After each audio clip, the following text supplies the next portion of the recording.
भक्ति अगर निस्वार्थ हो तो स्वयं ईश्वर भक्त से मिलने की प्रतीक्षा करते हैं। एक छोटी सी कहानी जगन्नाथपुरी में रहने वाली कर्माबाई जी की, जो ईश्वर की परम भक्त थी। वो रोज ठाकुर जी के लिए सुबह खिचड़ी बनाती थी, उनका स्मरण करती थी, उन्हें भोजन अपने हाथों से खिलाती थी। कहा जाता है भगवान जगन्नाथ बाल रूप में उनके पास आते थे और उनके हाथों से खिचड़ी खाते थे। ये उनकी रोज की दिनचर्या थी। ठाकुर जी को भोजन खिलाने के बाद वो घर की साफ सफाई करती थी, नहा धो के फिर खुद भोजन करती थी। जगन्नाथपुरी में ये बात सबको पता थी। एक दिन जगन्नाथपुरी के मंदिर में पूजा करने वाले पुजारी जी उनके पास आए। उनकी भक्ति के बारे में सुनकर बहुत प्रसन्न हुए, पर उनसे कहा कि आप बिना नहाए धोए ठाकुर जी का भोजन ना बनाया करें। पहले घर की साफ सफाई करें, फिर नहा धोकर उनका भोग बनाएं। आप उनकी इतनी बड़ी भक्त हैं, बिना नहाए धोए आप कैसे ठाकुर जी को भोजन करवाती हैं? कर्माबाई को उस दिन अपने मन में बहुत दुख हुआ कि मैं बिना नहाए ठाकुर जी को भोज करवाती हूँ। दूसरे दिन वो सुबह उठकर पहले घर की साफ सफाई करती है, फिर नहा धो के ठाकुर जी का भोग बनाती है। भोग बनाते बनाते उसे बहुत दुख होता है, उसके आंसू बहने लगते हैं। आज मेरे ठाकुर जी सुबह से बहुत भूखे हैं, मुझे कितनी देर हो गई उन्हें उनका भोग बनाने में। ठाकुर जी को बहुत भूख लगी होगी।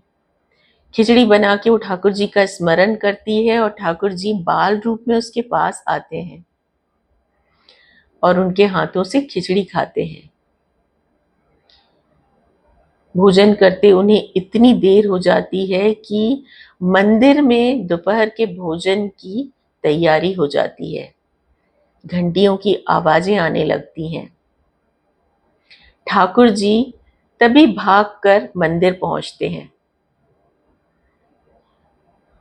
मंदिर में जब वो पहुंचते हैं तब उनके मुंह में कर्माबाई की खिलाई हुई खिचड़ी लगी रहती है।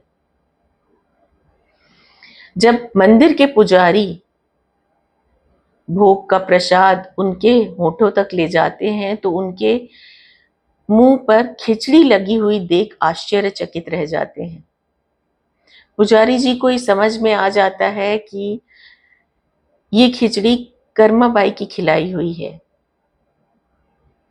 और मेरी वजह से आज ठाकुर जी को देर से भोजन मिला है।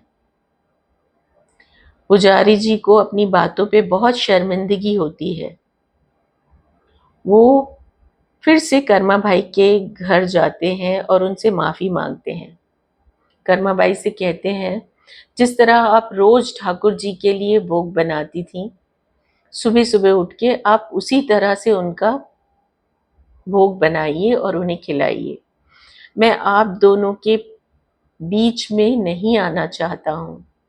आप दोनों का रिश्ता मुझे समझ आ गया है।